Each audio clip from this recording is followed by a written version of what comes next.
conversations. Thank you all for being here. Now, sometimes it has been known to happen at St. Albans that telephones ring during church, and I'm cool with it. I am so engrossed by the Holy Spirit that I don't even hear it. But not so for the Reverend Dr. Michael Lloyd. He is intense, he is mean, he will find you, and he knows hackers who will just, no, I'm kidding, totally kidding. Dr. Lloyd and I had a wonderful lunch today with Matthew, he doesn't even have a last name, he's like Cher. It's like just Matthew. And they are here from Wycliffe Hall. Wycliffe Hall is a seminary that is 150 years old in Oxford. And it is really an exciting place of ministry and innovation, so much so that it's a seminary with both an artist and a scientist whose field is artificial intelligence are part of their faculty there. And so they're training people for roles in the church, roles in both lay and ordained. And there's a group in the United States called Friends of Wycliffe Hall. And so they have invited Dr. Lloyd here and other faculty and members of Wycliffe Hall over the years, and we are lucky enough that we get to hear him speak tonight.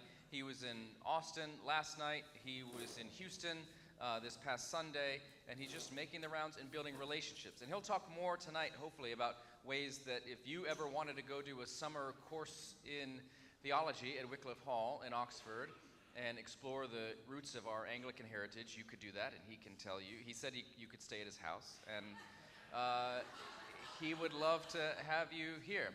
He has a long and impressive resume that has already been shared with you, so I won't do that again. But please give a warm round of applause and welcome Dr. Michael Lloyd.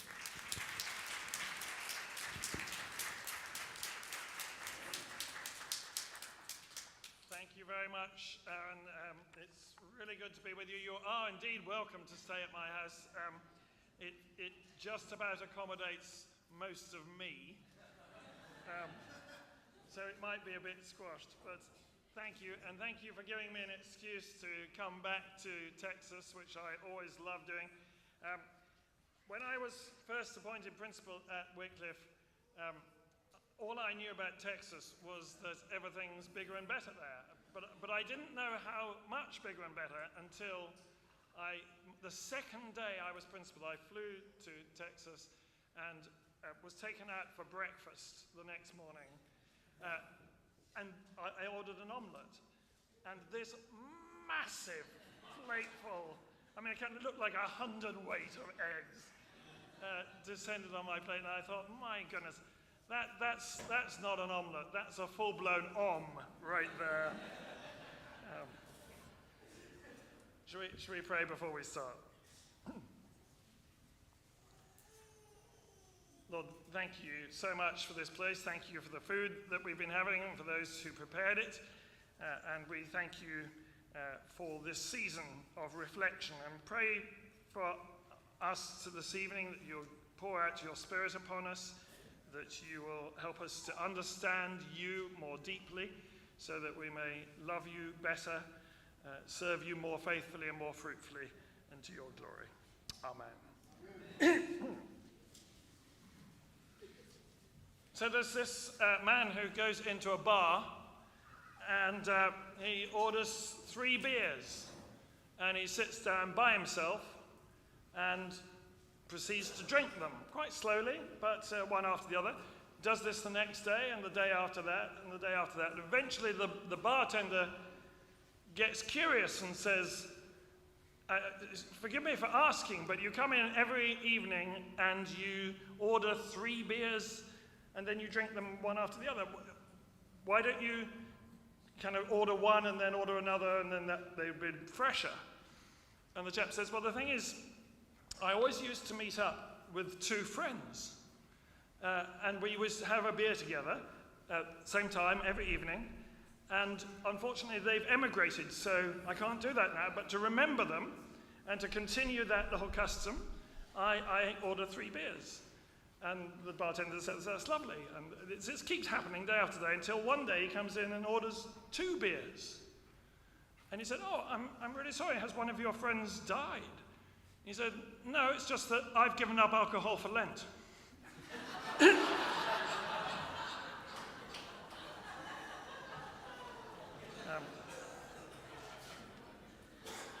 So I hope you've been having a suitably miserable Lent. Obviously, Aaron thought it wasn't miserable enough, and that's why he's invited me to come and help in that department. And I thought I would begin with a joke with a similar structure, but that will lead us into our theme.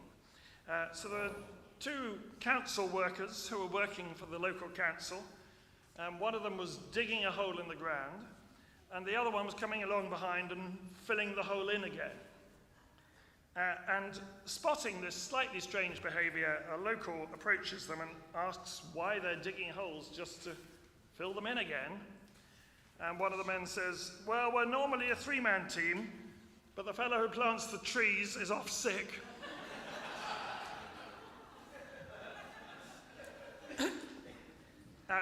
And when I was researching, particularly the jokes for this talk, I noticed there's a lot of kind of anti-council worker jokes.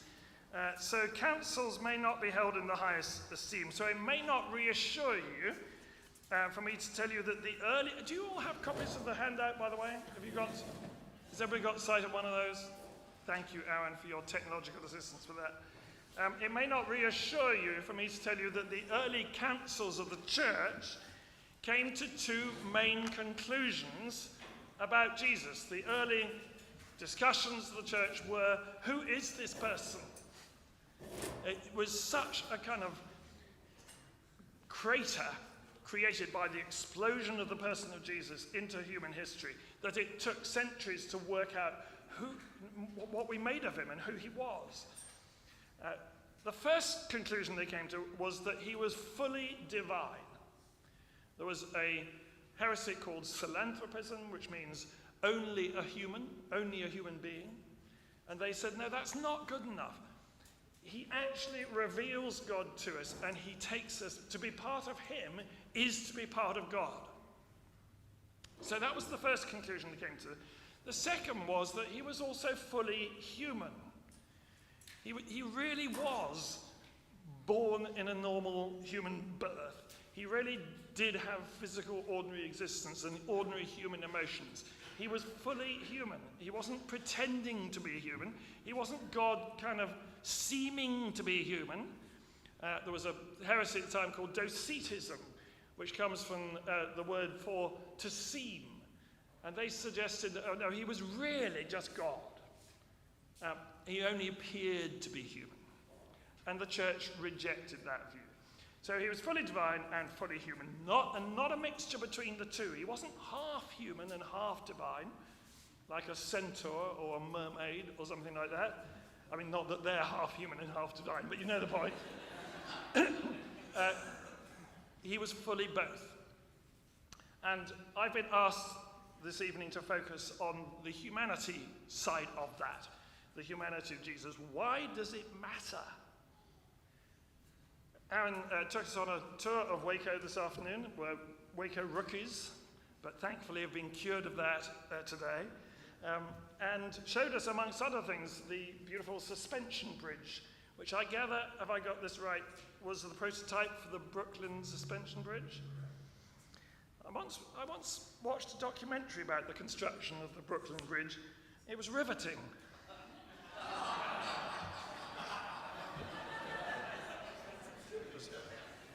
One for the engineers there.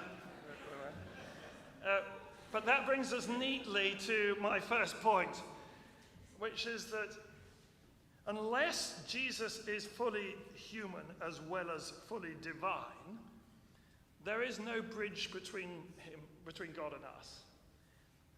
If Jesus had not been fully human, then the bridge between God and us would have been broken on the near side. Of course, if he was not fully divine, it's broken on the far side. But either way, you can't get across. However close God had come to us, there would have been a gap, there would have been a gulf that would have prevented traffic from crossing over that bridge in either direction. I went to see my doctor a while ago and said, I'm having problems. It's kind of psychological problems. I keep thinking I'm a bridge. And she said, what's come over you?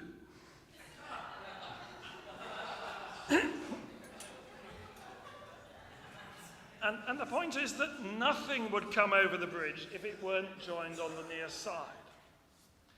Humanity is not brought into contact with the healing resources of God unless Jesus is fully divine and fully human, and therefore constitutes the bridge over which traffic can go in both directions.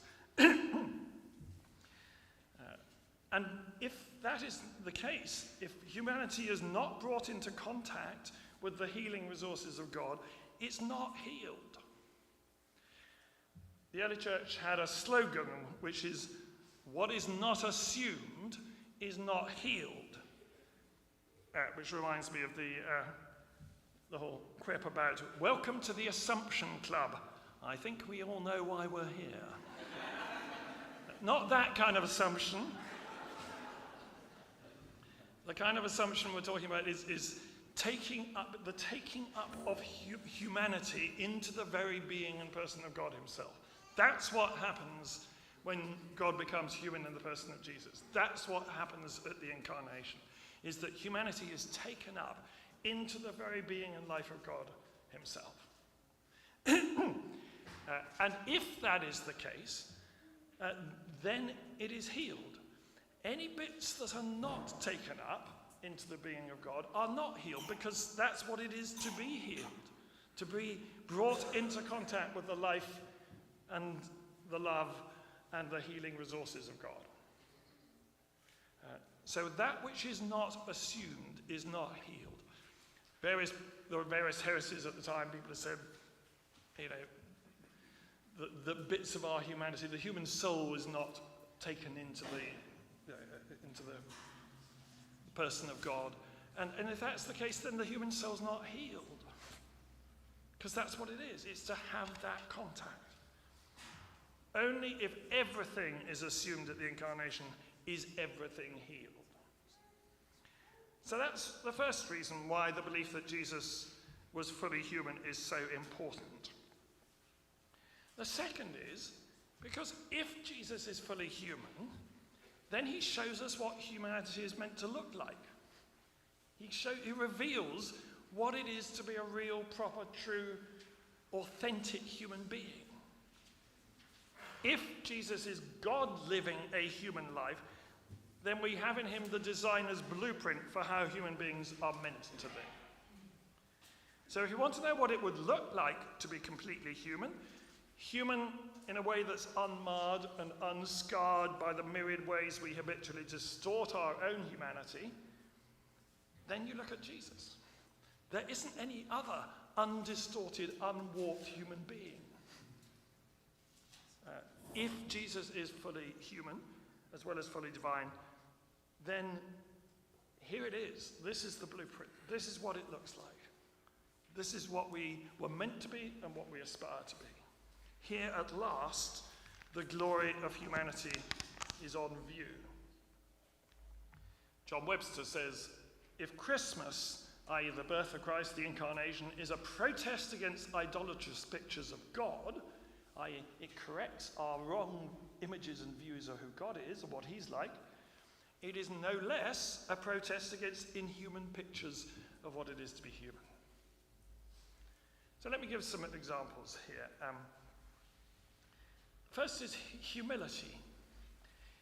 It would be very easy to miss the stunning novelty of this. We take it for granted that it's a good thing to be humble. But pagan lists of virtues in the first century never included humility as a virtue. In fact, it was rather despised. One scholar says, in secular Greek, the word for humility was rarely used, and when it was used in a derogatory sense to denote servile weakness, obsequious groveling, or mean-spiritedness. The coming of God as a human baby changed that. If God is the sort of person who comes in that vulnerable, weak, lowly form, then humility is a rather different proposition. And it's in the incarnation in the cross that we see the humanity of humility. Second way in which it shows us what it is to be human, a proper understanding of humanity, is our commitment to and involvement in the world. Here's a question for you. Why don't Buddhists vacuum to the corners of the room? Answer, because they have no attachments.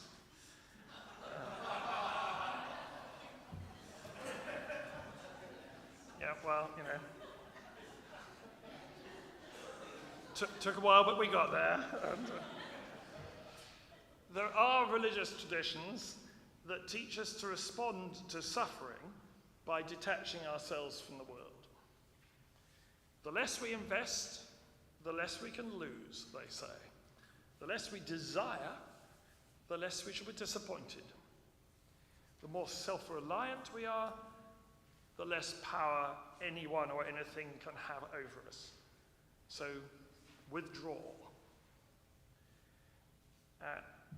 C.S. Lewis, and I forgot to mention it was C.S. Lewis on the sheets, which leave me vulnerable to a charge of plagiarism, so I apologize for that. C.S. Lewis tackles that kind of sense in his book on the Four Loves. He said, in words that can still bring tears to the eyes, St. Augustine describes the desolation into which the death of his friend Nebridius plunged him. Then he draws a moral. This is what comes, he says, of giving your heart to anything but God. All human beings pass away. Do not let your happiness depend on something you may lose. If love is to be a blessing, not a misery, it must be for the only beloved who will never pass away. On which Lewis comments, of course, this is excellent sense. Don't put your goods in a leaky vessel. Don't spend too much on a house you may be turned out of. And there's no one alive who responds more naturally than I do to such canny maxims. I'm a safety first creature. Of all arguments against love, none makes so strong an appeal to my nature as, careful, this might lead to suffering. To my nature, my temperament, yes. Not to my conscience. When I respond to that appeal, I seem to myself to be 1,000 miles away from Christ. If I'm sure of anything, I am sure that his teaching was never meant to confirm my congenital preference for safe investments and limited liabilities. I doubt whether there's anything in me that pleases him less. We follow one who wept over Jerusalem and at the grave of Lazarus, and loving all, yet had one disciple whom in a special sense he loved. The whole direction of the incarnation is towards the world, is into the world, into the mess and the pain and the struggle and the ambiguity of human existence. And therefore, because of the incarnation, Christian spirituality is not an otherworldly spirituality, trying to escape from this world and its problems and its difficulties and its pains. It's a this world spirituality, seeking to bring the resources of God into the world's pains and perplexities. Euripides' play Hippolytus has the goddess Artemis appearing and saying to the dying Hippolytus, basically saying, I'm out of here, but says it rather better and in Greek, of course. I'll spare you the Greek, but it translates as, I may not look upon the dead, nor stain my sight with the anguish of departing breath. There's death going on here. I'm immortal. I don't want to see this.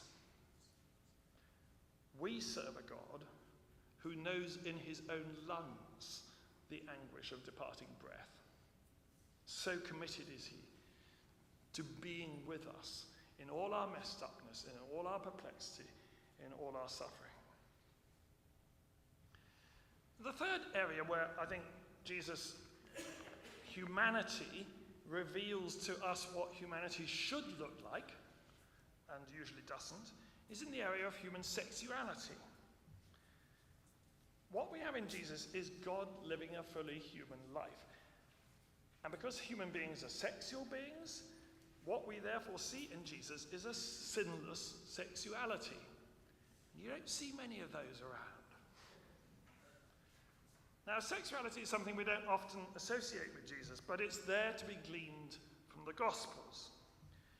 The story of the woman with the ointment, exemplifying Jesus' ease with touch, even sensuous touch, together with his warm relationships with women, his deep and quite physical friendship with men, his non-judgmental attitude towards those whose sexuality was particularly broken. All these suggest somebody who's completely at ease with their own sexuality. And when in John 4, with the story of the woman at the well, his disciples returned from the shops with food to find Jesus talking alone with a woman, which at the time was a scandalous thing, they assumed he was up to no good. Hence their unvoiced question, what are you after? They were wrong to think that, as it turned out, but the point for our purposes is that they assumed he was capable of being attracted to this woman and chatting her up. He was someone with the same sexual desires and urges as anyone else, but he subjugates those to the needs of the woman in front of him. His desire to talk with her and get to know her and meet her deep needs was genuine and without any sense of ulterior motive. The way he managed his sexuality was therapeutic. While the woman at the well is initially reticent to talk about her sexual past and immediately changes the subject, within a few verses, she's speaking excitedly about it to everybody who will listen. As Andy Angel says in his book on the sexuality of Jesus, Jesus' unselfish love has a healing effect on the woman. Her relationship history is central to her identity, and she experiences shame around it. Something about the way Jesus speaks or comes across to her leaves her affirmed and accepted. Her actions demonstrate this. She felt no shame in telling her fellow townsfolk that Jesus has told her all about her relationship history, and this witness brings them to faith. Her sex life has become the locus of salvation and the vehicle of witness. His self-restraint, self-control, and self-sacrifice have restored her sense of self. So why does the humanity of Jesus matter? Because it shows us what human beings are meant to be like, what we are meant to be like. It shows us how to be fully human. It shows us how a perfect humanity is characterized by humility, engagement, and self-restraint for the flourishing of others. Thirdly, third reason why the humanity of Jesus matters is because Jesus is fully human, we're never called to leave our humanity behind. We never have to sacrifice it for the sake of our godliness. The playwright John Osborne wrote a play called Look Back in Anger, in which one of the characters says, if you can't bear the thought of messing up your nice clean soul, you'd better give up the thought of life and become a saint, because you'll never make it as a human being. And that shows that many people think there's a choice to be made between godliness and humanness. And they fear that the further they go down the godliness route, the more they'll have to leave behind the humanity. The year before I was ordained, having always found faith came to me very easily, suddenly found I went through a year of intense and agonizing doubt and depression. And it was one of the most disturbing and dislocating experiences and isolating experiences of my life. And at the root of it, I think, was a fear that if I was going to be a consistent Christian, I would have to spend my whole time doing spiritual stuff, like prayer and Bible reading and evangelism, and that's about it, really, worship. And good though those things were, and I enjoyed doing those things, there's a whole lot of other things that, like going to cafes with my friends and climbing the hills and listening to music and reading novels and poetry and all those sorts of things, that for me were the things that made life worth living. And I felt, how can I justify those things? The Christian gospel is so important. If it's true, it is so important. It should take priority over everything else. And I felt I had to leave it behind. But the incarnation guarantees we don't have to leave those things behind. The fact that Jesus is fully human as well as fully divine diffuses those very real fears that I had, and I suspect others do too. Because if we follow the one who was and remains fully human and fully divine, then the more like him we become, the more godly and the more human we become. Because our model is fully human, nothing human needs to be left behind. Only sin needs to be left behind. A, because our model is sinless, and B, because sin dehumanizes us. That's all God's offering, asking us to give up, that which destroys us, that which stops us from being the full, alive creatures that he made us and wants us to be. Christ adds to the creative possibilities for human life. He doesn't subtract from them. Okay, so I'm going to, you need to laugh at this joke because it's one of the only ones I've ever made up.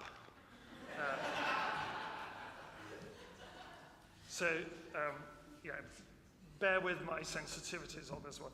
And it is about, it's a very old joke now, and it's a bit dated, so humour me. What do you get if you cross one table napkin with another table napkin?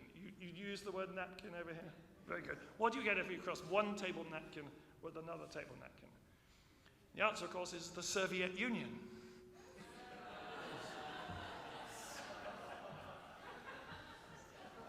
Thank you. It's a kind of therapy session, and I appreciate your help. Another question. What do you get if you cross a turkey and an elf? Answer, a goblin. Yeah. Now, there is a point to this, actually. When you cross one thing with another thing, what you normally get is something that's half the one and half the other. So if you cross an animal with another, and one with a different species of animal, you get a hybrid between the two and a sterile one at that. If you cross a donkey and a horse, you get a mule, which is sterile. So why, when you cross divinity and humanity, don't you get someone who's half divine and half human? That's what you'd expect. How come Jesus is fully both? Well, because, I suggest, God's nature is such that far from overwhelming everything else, he enables everything else to be what it essentially is, what it truly is. When we relate to other people, we draw out bits of who they are, and we inhibit other bits of who they are. But God inhibits nothing that's good, and therefore enables us to be fully ourselves. I suspect part of the reason why we inhibit bits is simply because we're finite. We don't have shared interests or whatever it might be. We have blind spots. God's infinite. He doesn't have any blind spots. He draws out everything that is true and good and us from us, and helps it to flourish and grow. And so it is with our human nature. It's not squeezed out by who God is or by what he requires. It's not overwhelmed by God's nature. On the contrary, it's respected and embraced and enriched and enabled to become utterly and fulfillingly itself. The fourth reason why the humanity of Jesus matters is because Jesus is fully human, fanaticism is actually a heresy. When I was going through my depression, one of the things that most frightened me was the fear that if I were to give myself unreservedly to God, I would end up as a fanatic. And that left me cold. Fanaticism scares me rigid, still does. But I came to see that fanaticism's not different in degree from the Christian faith. It's not Christian faith but just taken a bit too far. It's different in kind. It's a different thing altogether. It's actually basically a heresy. It's basically the Docetic heresy that we looked at earlier. Let me explain, and I'm going to tell you a joke, and I want you to know in advance that you don't have to laugh at this one, because it's not, A, I didn't write it, and B, it's not very funny. It's just useful for this particular purpose. Okay?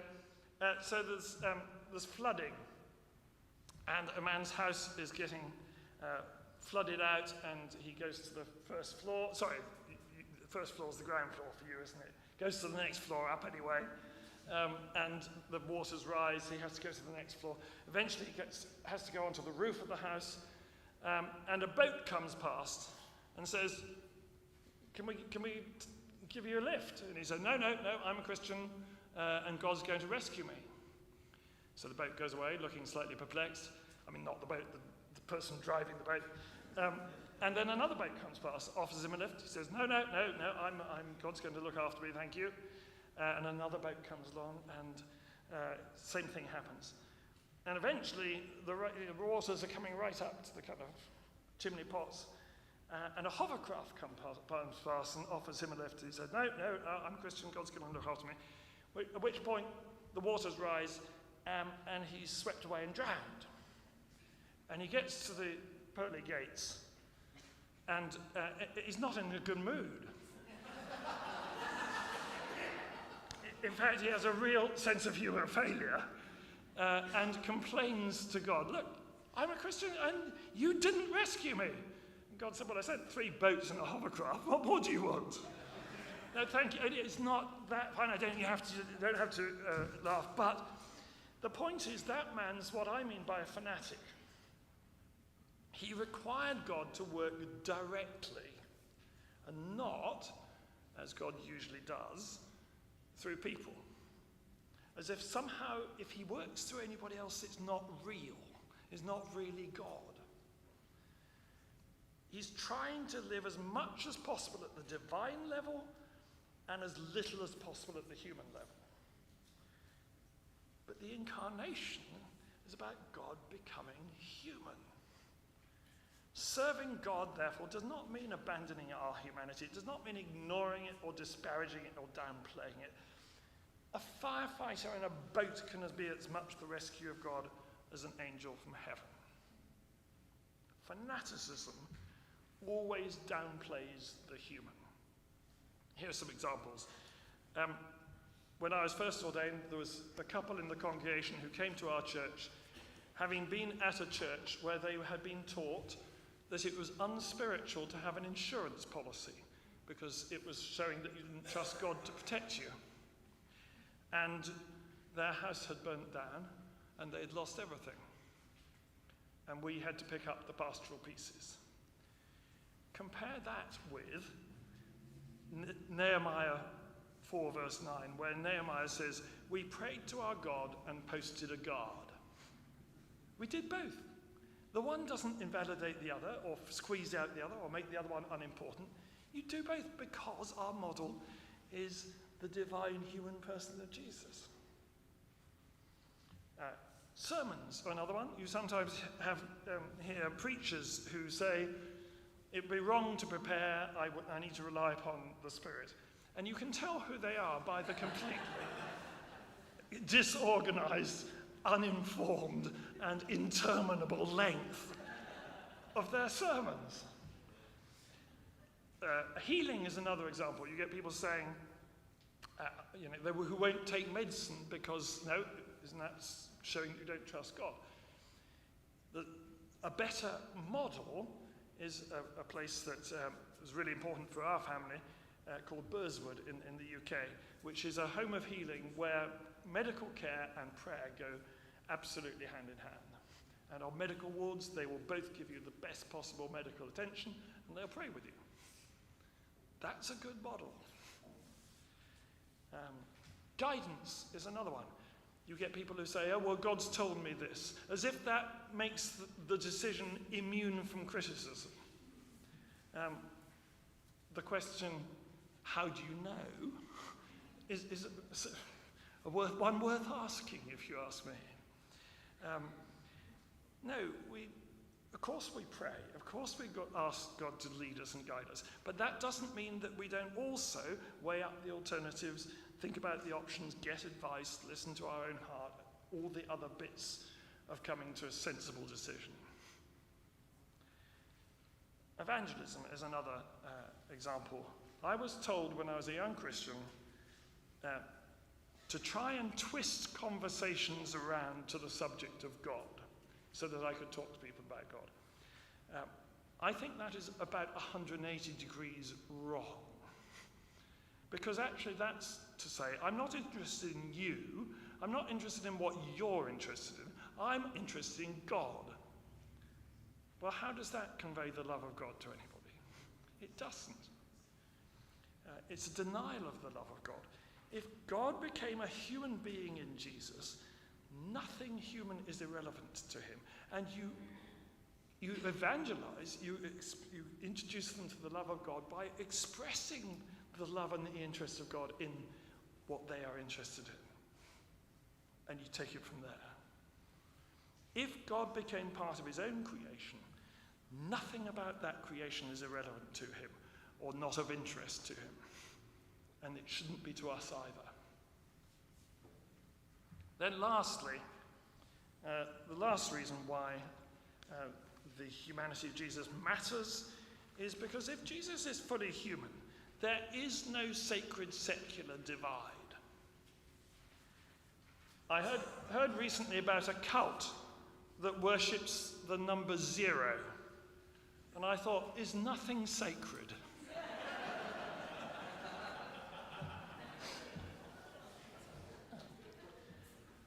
The point is that because of the incarnation, everything is sacred. Because when God lived a human life in Jesus, it was a whole human life that he lived.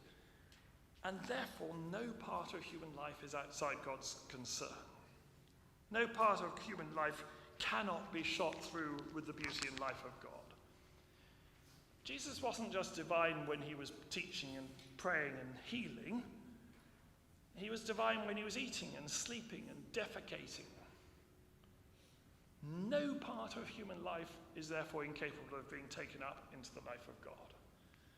There's no dividing line between that which is God's domain and that which is not. So one final point, which is just to remember that the incarnation was not a kind of temporary thing. It's a permanent thing. God's commitment to being welded to humanity is permanent and eternal. Jesus remains forever fully human as well as fully divine. He didn't go back to being human, to being divine, having been human for a while. No, he took his humanity with him.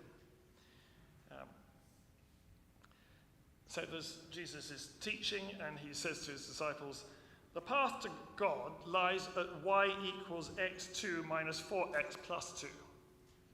And John says to Peter, what's he on about? And Peter says, don't worry, it's just another of his parabolas.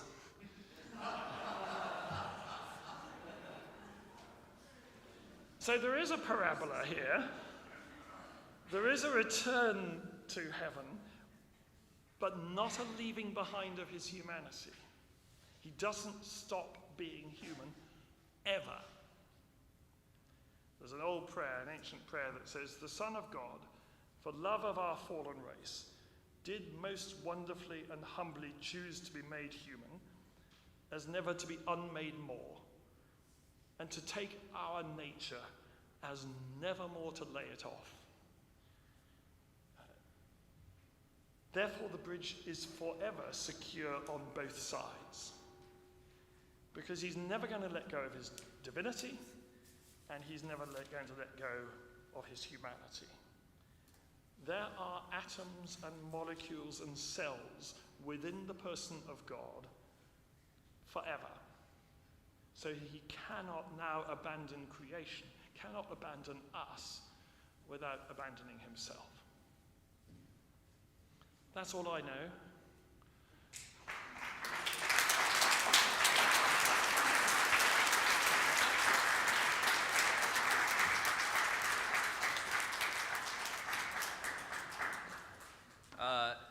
Dante wrote a book called The Divine Comedy, which I think was about you.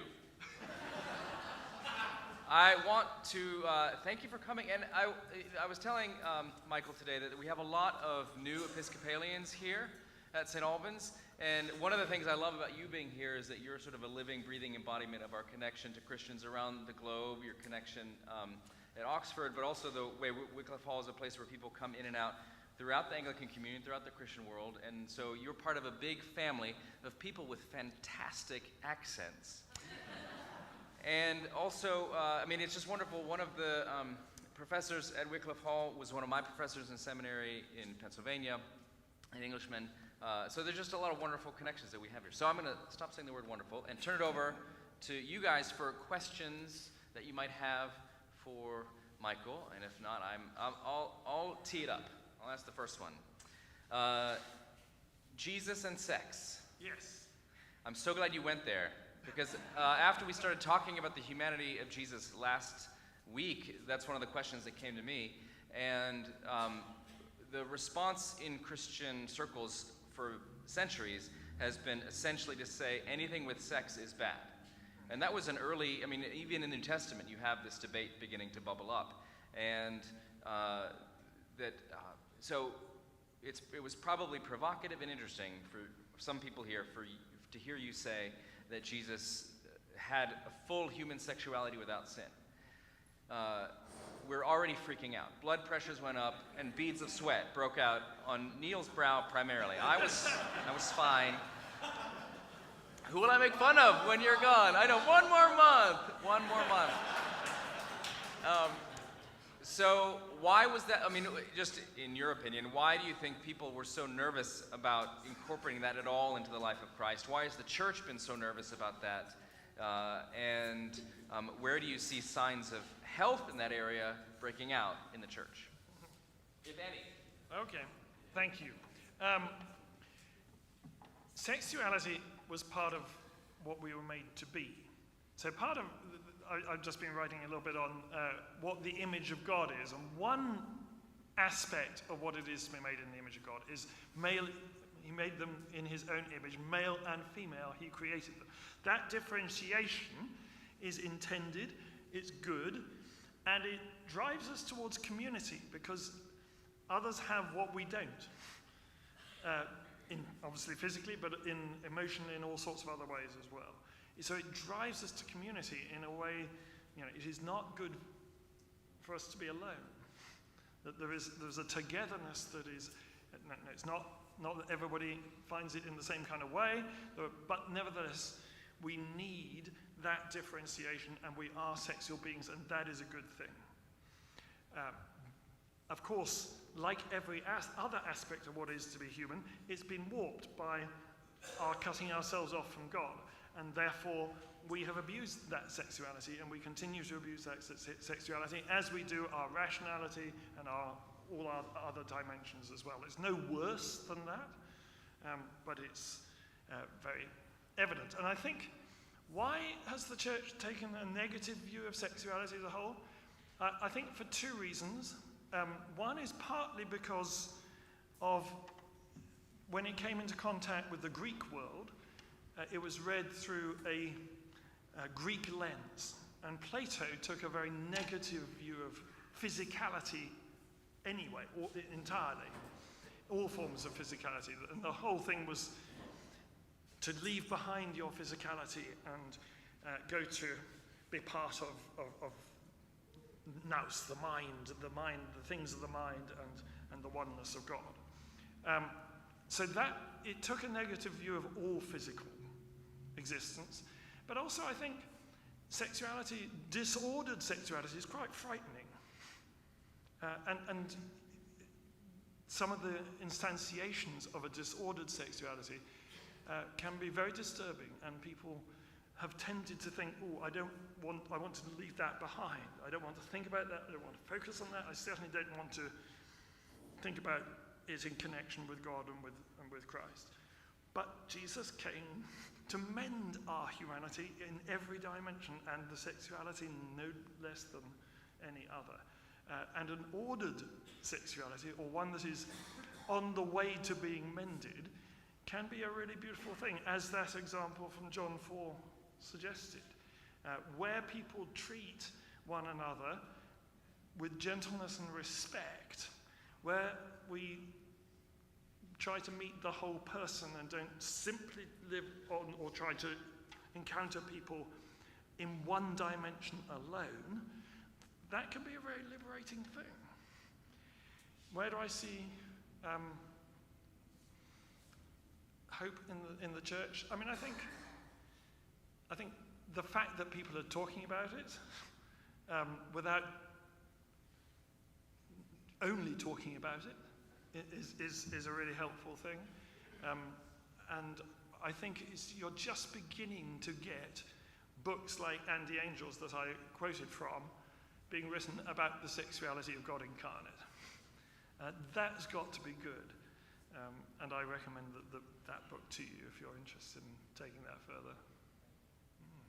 What are the questions you all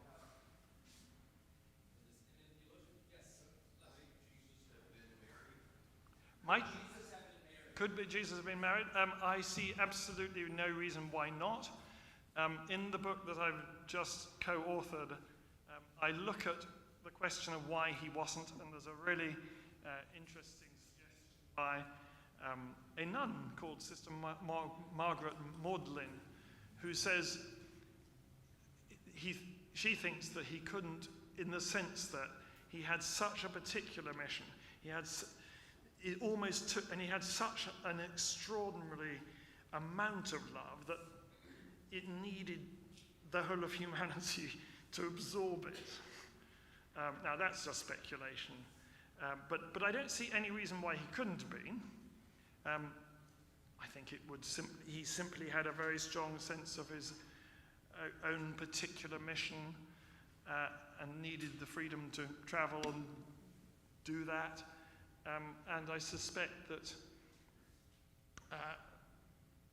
he also knew that he wasn't going to be around for very long, and was it fair to begin a kind of committed relationship when he knew that he was only going to be around for a few years? So those sorts of things. But I don't see any reason why not, no.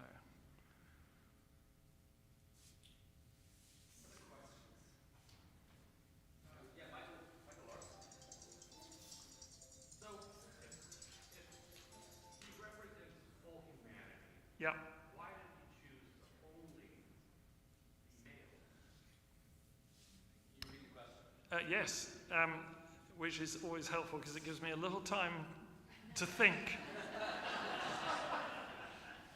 So the question is, if he represents full human, if he's fully human, then why was he male? Why does he come as male? And the answer is because he has to come as one of the other, or the other.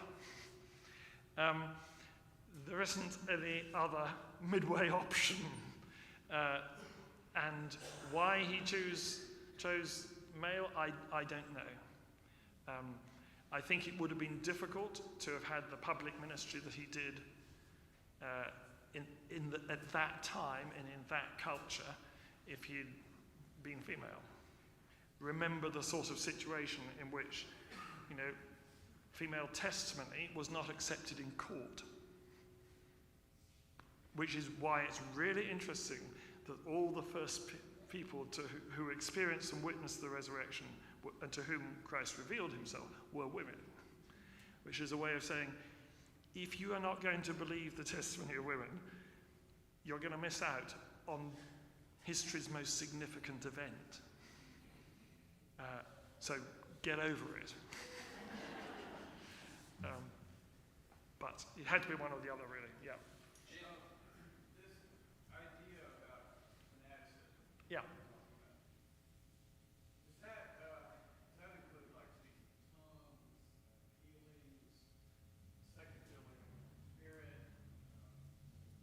baptism, not dancing with people? What's all included in that? That's a helpful question, thank you. And the question is about what do I mean by fanaticism? How broad a concept is it? Does it include things like speaking in tongues and healings and that sort of thing? Absolutely, no.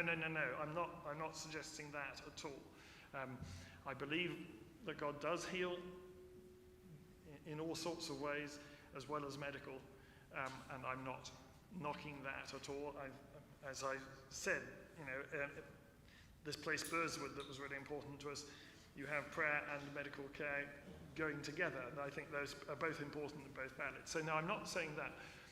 I'm thinking that it's that which does not accept or value my own humanity or that of others.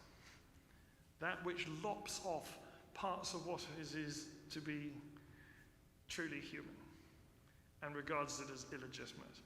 That, and I gave a few of the examples which are there on the sheet.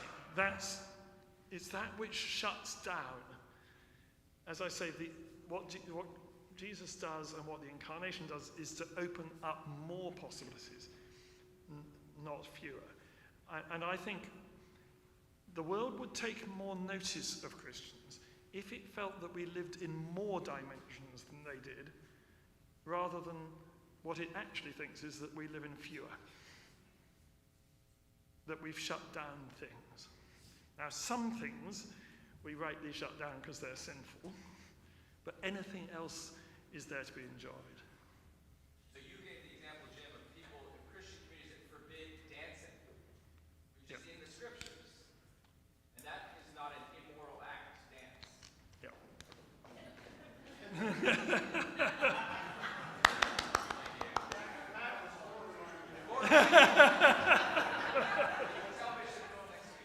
But that was an ascetic sin rather than any other. Yeah.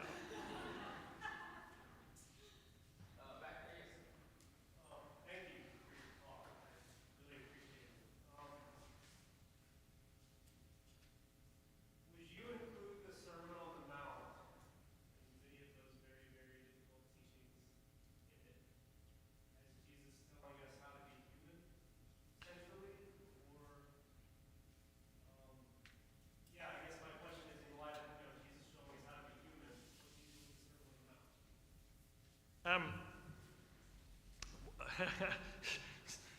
Try and A, understand it, and B, live it. But tell me what the difficult bits are that you're thinking of.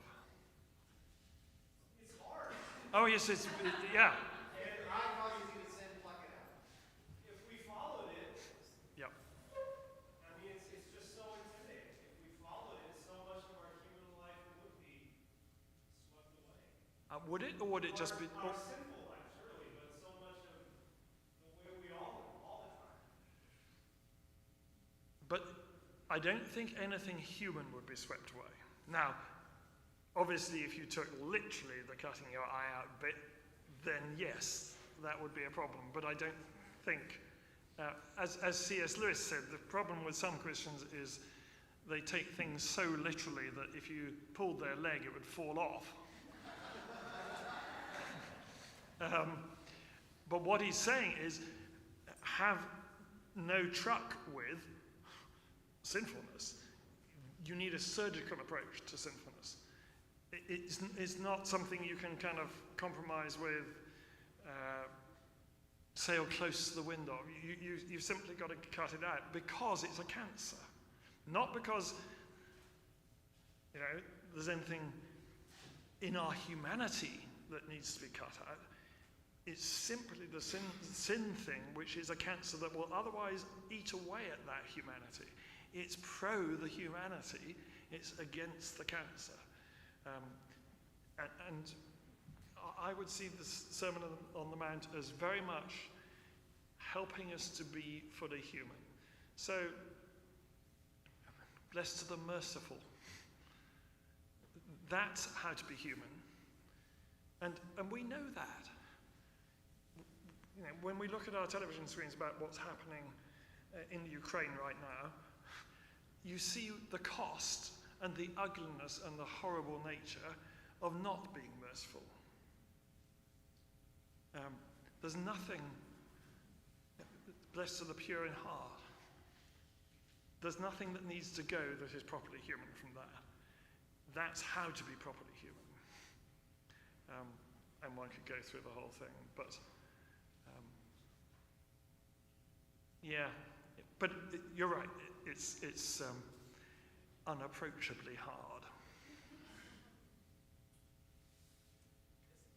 Do you have a favorite book of the Bible, or a favorite chapter in a certain book, or a favorite verse, or any other all? Yes. Oh, you want to know what?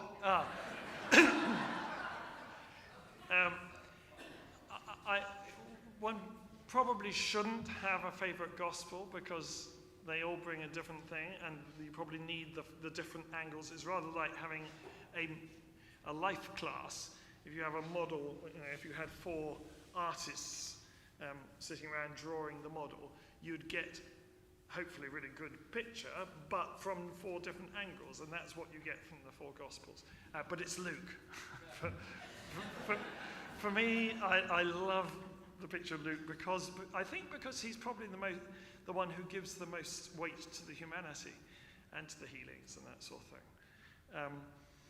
And because he's the most Anglican, obviously, with the road to Emmaus, you get word and then you get sacrament. I love that balance, the opening the scriptures to them and then the breaking of the bread, making himself known in the breaking of the bread. So Luke's Gospel is my favourite, and my favourite epistle is Ephesians because of the vast sweep of it. That it gives you, I think meaning is having a bigger story to belong to, to fit into, and nothing gives you a bigger story to fish into than the letters of the Ephesians. So those particular ones I love. Well, and let me cut off this part of the question. Sorry, Lauren, except I will ask the final question. Is if people want to be connected to Wycliffe Hall, Yes. know more about it, Yes. visit, what do you want to tell them? Well, the first thing would be, and I'm not sure, Matt, whether you have the mailing list to hand. Do we have a mailing list? Oh, yes. We do have a mailing list. Fantastic. Right now. So if that's why I asked this one first, to give it time to happen. But just if you would like to give us a name and an email, we'll put you on a mailing list. And we won't bombard you, but just occasionally we'll let you know what's going on, things that are happening, things that you could get to, place, when I'm coming next to speak so that you can avoid it. Secondly, we have a flyer here. We've got some flyers available for our summer school. They are at the back there. This is a week that we have at Wycliffe in Oxford in August, the 21st to the 26th. You have to put up with me, and it won't even be Lent then. But we do get people like N.T. Wright as well coming, so do come for that. They're fun things. We begin the day with worship. We have some really fascinating lectures in the morning, and then we go and do exciting things, visits and trips to historic places and all sorts of things in the afternoons and evenings. So this is called Biblical Wisdom for a Broken World, and I commend that to you.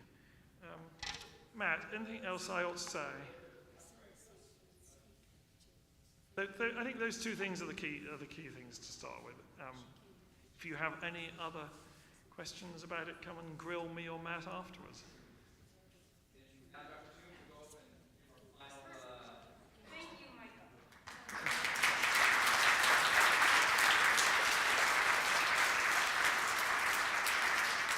And let's just do this and do this. I've never felt so short.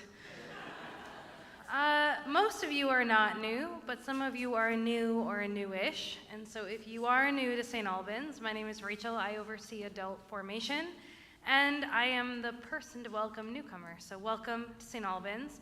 Along with Michael's email list, we also have an email list if you want to get in on our emails weekly, knowing what's going on at the church. As a reminder, same place, same time next week, but a very different kind of thing, though equally impressive. We're just pulling out all the stops, and we're ending the series with Neil. So this is all to lead up to Neil. Next week is Bishop Doyle, penultimate. On your tables, you will see a QR code if you have not RSVP'd. I would highly recommend it, if for no other reason than Abel is setting us up with some amazing food. And so, Abel, can you say what the menu is again? Yes! We're getting food from Alpha Omega, Big Bliss, Pop's Lemonade, and Splendid Oats Chocolate. So it's a tour of Waco. yeah, it is. We're showing off to Andy all things Waco. So if you have not RSVP'd, please do, because any one of you that has ever planned an event know how challenging it is when you have no idea who's showing up. So you can just, if you don't know how to use that, here's actually a lesson in QR codes. Open your camera on your phone. Point your camera at that weird shape, and something will pop up, and you click on it, and suddenly, voila, you are online. I needed that lesson, and I wish someone, yes, Jennifer is proof that I am an excellent teacher. That's what's happening. Yes, and then on April 6th, we will finish out this series on what it means to be human with Neil. I see a lot of you really engaged, and I feel like theology gets slammed a lot, but what you are engaged in right now is the work of theology. So congratulations. It is interesting and fun and relevant. There's a number of theologians in the room, so I feel like we're all like, yes, yes. And finally, for cleanup. Firstly, you do not need to tear down the tables, though I loved that you did that last week. It is not necessary, especially because right now there is nowhere for them to go. But if you would please clear off your tables. If you have liquids, especially in your cups, you can just bring it into the sink and dump it to save us from a TLC waterfalls moment when we lift up the trash can, which is not pleasant. If you have a little bit, it's fine, but it's the big quantities that are a problem. If you would like, you can take all of the centerpieces and put them up by the stage, and the hospitality team will help break those down. Tablecloths need to be shaken outside, roughly folded over in the corner. Otherwise, thank you so much. Have a good night. We'll see you on Sunday.